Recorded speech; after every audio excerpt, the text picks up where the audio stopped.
Welcome to the Resilience Unlimited Show, your go-to podcast for empowerment and growth. I'm Coach Dr. Lauren, founder of Resilience Unlimited, inviting you to join our transformative journey each week. This space is specially crafted for high-achieving women, specifically women of color, where we can feel seen, heard, and part of a thriving community. This podcast is your compass for emotional regulation, understanding your purpose, and living unapologetically authentic. Ready to invest in yourself?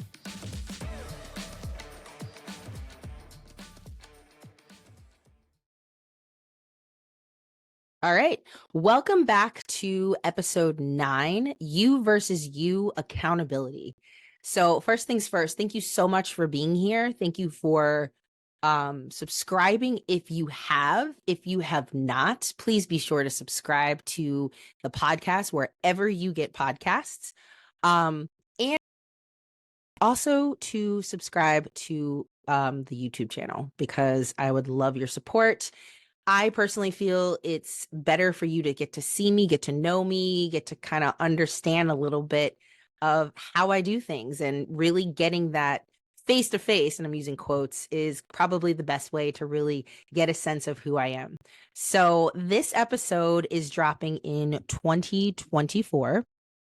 And if you are listening to this on the day that it drops, it is January 9th. So those of you who are new here, I want you to know I drop episodes every Tuesday at 5 a.m. So you will be able to either listen to that wherever you get podcasts, or you can watch it on the YouTube channel. And I would just love your support. So this is a really interesting topic. I think it's something that really needs to be addressed, the big elephant in the room, because more than often we are competing against somebody else. Now, why that is, I am not quite sure. I think it's just society puts that pressure on us. But if we can really put our blinders on and actually understand that the only person we really should be competing against is ourselves, I think we'll find more internal happiness. And I really want to touch on a few practical things, because those of you who listen to me weekly, you know that I don't just blab. I like to really have a structure, and I like to get straight to the point, especially if you are a woman, or I should really say a person, because anybody could listen to this. But if you are of the attention deficit or exhibit signs and symptoms, you want something quick and fast. You don't want to sit here for 2 hours listening to someone talk. So let me open up with my opening question, as I always do. And I really want you to think about this. So how often do you blame someone else for your shortcomings? Or how often do you find excuses for why you aren't able to do something? And most importantly, how often are you just not admitting that you made a mistake? Okay, those are 3 questions bundled in one, but I really want to unpack them, because that's the easy way out, and it's really not the way that you want to go. Because if you're constantly blaming someone else, blaming your environment, blaming the people, whatever it is, on your shortcomings, or not really taking any, again, accountability, you're not going to be a happy person. You're always going to be looking for that external quick fix, that competing against someone else to kind of understand, well, they're here and how come I'm not there? So the 2 things to really think about when we're thinking about competition within ourselves is we really want to establish what it means to have accountability personally and professionally. And depending on who you are, that both or either one could be really difficult. I think professionally, depending on the profession you're in, if you're an entrepreneur, you're probably your own boss, or you're around other people that understand, the entrepreneurial mindset. But if you are in a place where you're supposed to be a quote worker and you're supposed to fall in line, you might have a hard time with that accountability. You might have a hard time, really looking at yourself inward and say, okay, maybe I just don't belong here, rather than blaming it on other people. And actually, I was in that situation at my last job. I really was just angry, irritated. I mean, on top of the systemic racism I was dealing with, but I couldn't understand why people were doing things in my mind just so half-assed backwards and toxic, and I just couldn't get it. And really what I needed to get was I needed to just look at myself and say, I don't belong here. This is not an environment where I'm going to thrive. So why am I trying to fight this uphill battle when really I need to just remove myself? So I need to be held accountable for why I'm miserable, why I'm upset, why I'm complaining, and all of those things. So when we really take a look at that, that's when we can really understand a little bit deeper as to how can we acknowledge this accountability and those really challenging times. So I want to get right on in as to why you may not be able to either compete with yourself or not take accountability. And I'm telling you, there is no other person you really need to be looking at to say, well, how come, they have this promotion? How come they have 5 kids and I still am not married? Or whatever these societal standards of us comparing ourselves to, it's ridiculous, especially we as women. You get to a certain age and society's questioning, how come you're not married? How come you don't have kids? Well, maybe you don't want kids. Or maybe I actually worked with a colleague years ago, and she had ovarian cancer in her teenage years and had to get her ovaries removed. Now, she always wanted kids, but as she got older, those are the questions that were being asked because women are supposed to just pop out babies at a set time, and that's ridiculous. And so she was able to find a way to um satiate's not the word, but she was able to find a way to get what she wanted, which was she adopted. But that was what she wanted. So she was finding ways to, compete with herself, not necessarily others. And I'm sure in her younger years, she probably did compete with others, being like, well, I can't have this. And how come I can't have this? And it's this person's fault, or it's the universe's fault, or whatever the case is. But I think if we can really unpack why we don't hold ourselves accountable, you're able to look at yourself in the mirror and you're able to say, okay, I'm probably not going to like this answer, but it's probably going to be the answer I need to get me where I'm supposed to go. So I'm going to delve into 5 reasons why we don't hold ourselves accountable. And the first obvious one is the fear of the consequence, right? So if you admit to something that you don't want to be true, well, then it becomes the reality if it's in your face. So you really discussing fear and that negative consequence can really have a barrier in which that you don't want to have that accountability on your watch. You really don't want to sit there and say, okay, so if I actually look at this through this perspective, I'm actually going to be getting the thing that I fear the most. And most people live their life in fear. So rather than taking accountability for maybe that relationship that maybe you should be repairing because of something that you did that caused it to not be as strong, or maybe it's toxic because you're not taking into consideration some of the things that maybe someone said could really repair the relationship, whatever it is, you are afraid of that consequence. And so when we're afraid of the consequence, the second thing that really holds us back from that accountability is that ego and pride. So if you're invested in something for so long, maybe you really think this has to be it, this has to be the way. Well, if it's not the way, or if it's not how it's supposed to go, it's a lot harder for you to say, you know what, I fucked up and I invested X amount of time, energy, effort, financial resources, whatever into this. I'm going to set my pride aside and just say, hey, I'm going to hold myself accountable because this isn't, the direction we're supposed to go in. Well, it's a lot harder for people when they're constantly looking at, externally, competing against, well, this person's doing this business is doing this neighbor's doing this, these people are buying that. Well, who fucking cares? Set your pride aside and just hold yourself accountable, because that's really where the work happens. That's where the real transformation happens, is when you look at yourself and hold yourself accountable. Okay.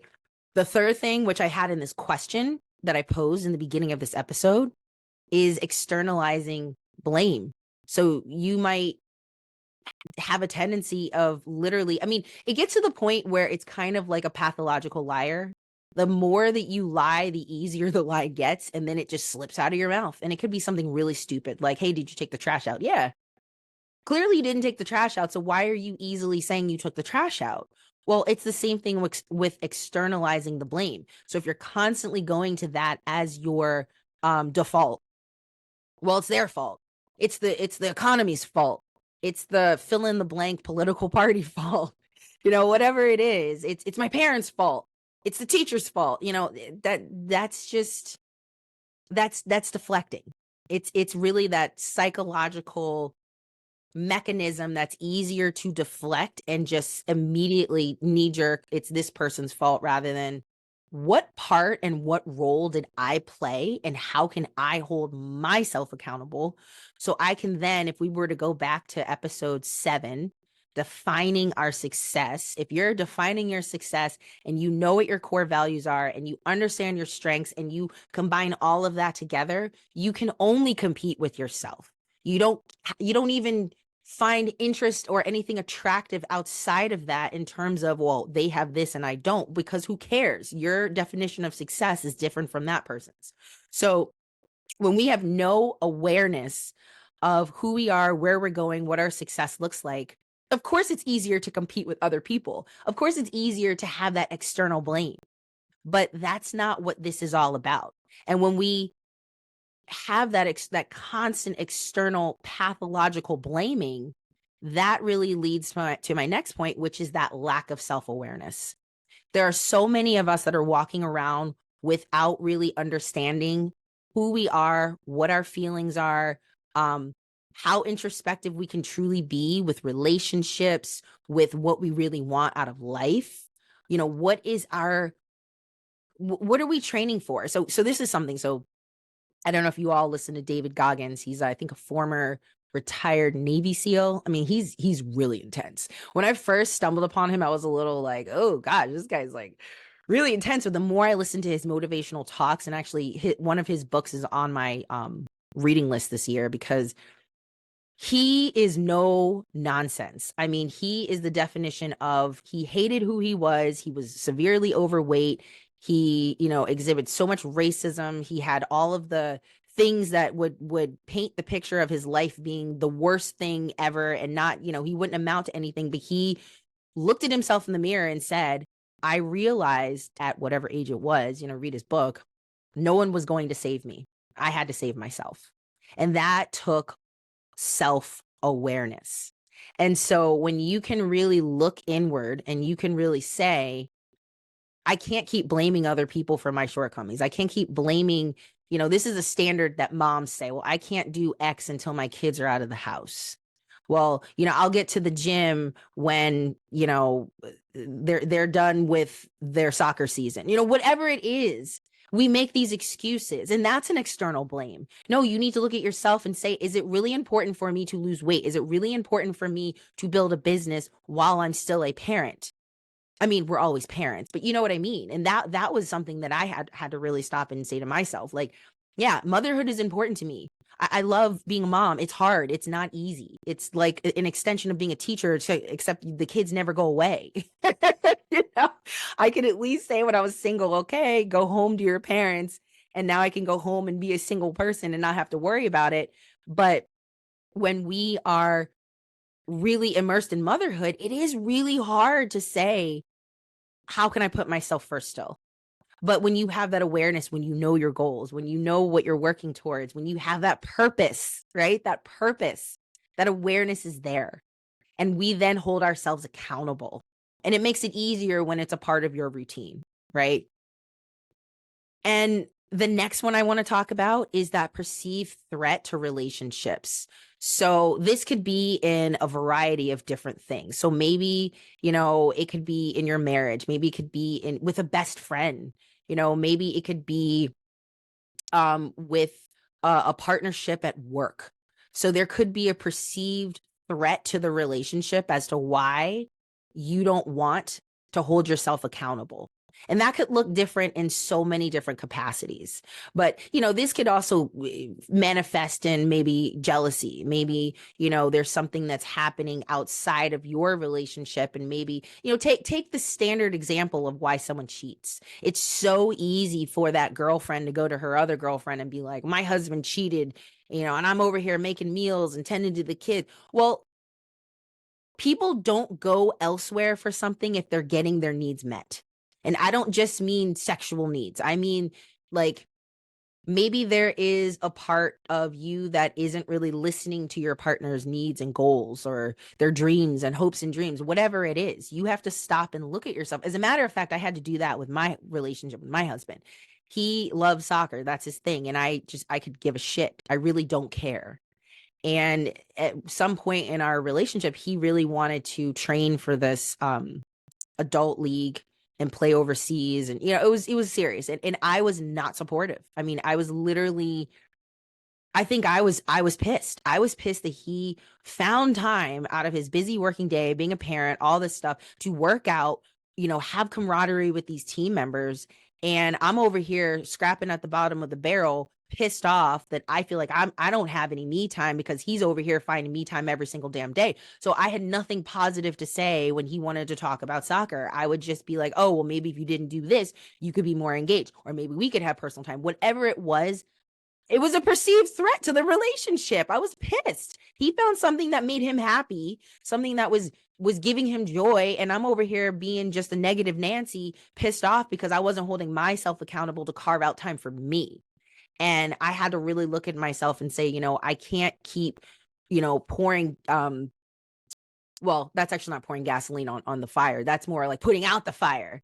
And then him potentially looking elsewhere to get that connection with someone else. Not saying he was stepping out in the marriage, but maybe he's talking to other women about soccer because I don't fill that void.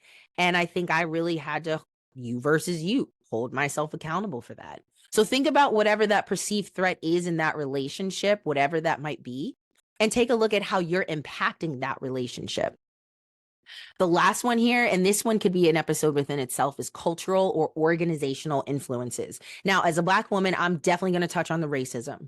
Okay. So when there have been many white people in my life, and I'm going to say this, if you're white and you're like, she's racist, I'm not. Okay. My husband is white. I have a white daughter. Not racist. But let's be honest here. This is a white America. This is a white world. So the amount of microaggressions, the amount of, racist comments that I've endured most of my life, you really stop and think, like, around 2020 and onward, when Black people were holding white people accountable for their racist comments, whether they realized it or not, the lack of accountability on the white folks' playing field became very defensive. And it became, how can you tell me this? Or, you don't understand. And I didn't mean it that way. And really, it wasn't in sitting in how your comment could potentially be impacting that person of color's feelings and how they fit and how they maybe don't feel seen in that environment. And there were many times around 2020 when George Floyd, all that stuff happened, where I was, all of a sudden responsible for explaining the Black experience to my white colleagues because all of a sudden they cared to understand how their, closed-minded, microaggressive ways were impacting me, but I just never said anything. And, that's where that accountability comes from, where there have been many Black folks that on social media are like, please don't go to your one Black friend and ask them to explain to them, fill in the blank with Black people. You should be holding yourself accountable to actually do the work on your own. Now, going back to my white husband, we had this argument a few years ago.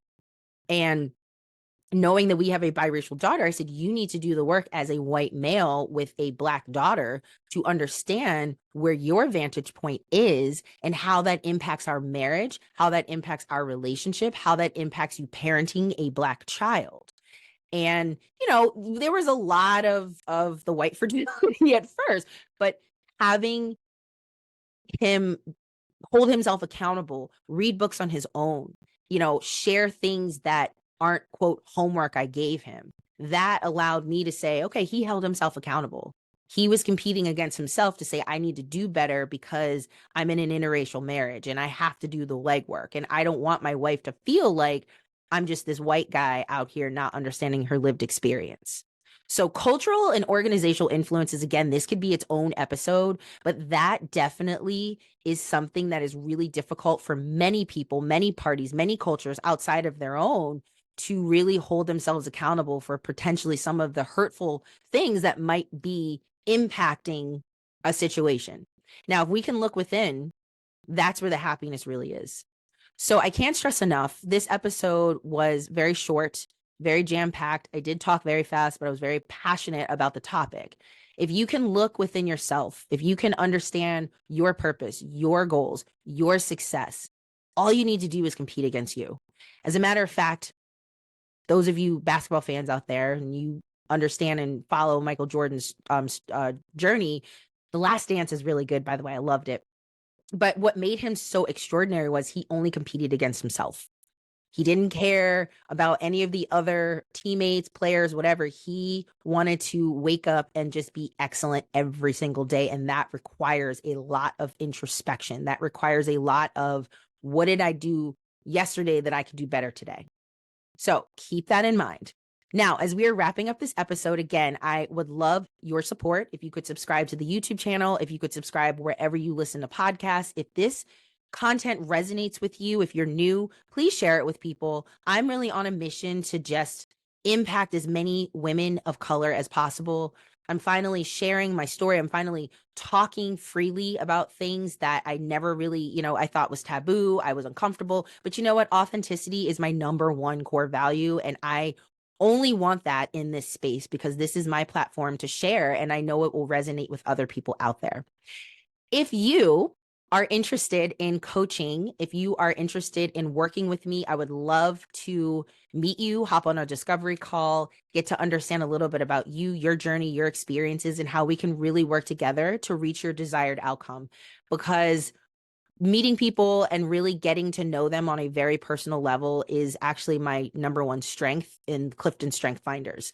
So feel free to click the link in the bio if you are interested in a discovery call. If you are a parent listening and you are like, okay, I like what you have to say, but like, I don't really understand what you do with educational therapy, I highly invite you to scroll down. If you are on podcasts, I had a podcast before this called the Dyslexia Mom Boss podcast, and it was all about the special ed system, dyslexia, science of reading. I mean, I had so many episodes. I interviewed people. So be sure to scroll down, listen to that. And if you are interested in learning more about my literacy, intervention, private practice, educational therapy, be sure to either email me or you can schedule a discovery call as well. And that link is in the bio too.